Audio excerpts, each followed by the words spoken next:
cắm điện rồi tôi khác rồi thì mình đi nhà đâu. Bạn công tắc kia thôi.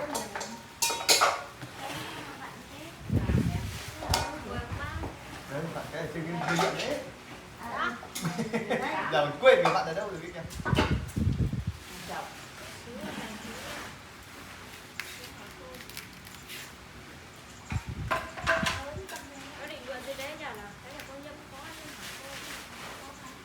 Đấy nó lại lên cầm đèn.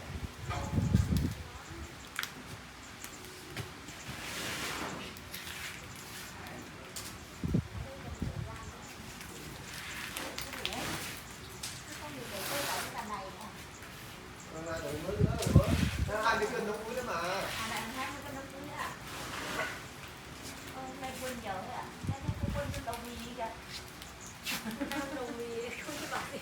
Đồ gì ông quên hết. Phanh vào đi cô Nhâm ơi. Cô với nhà cháu phanh vào đi. Có hết đồ gì quên hết. Mà khách thấy toàn nhân này toàn choa luôn.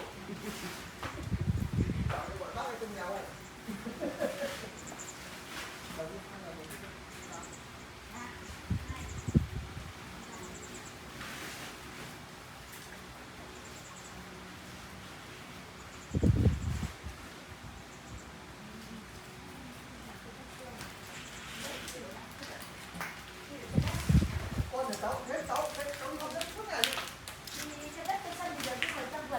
Rồi cháu đi đâu cũng được.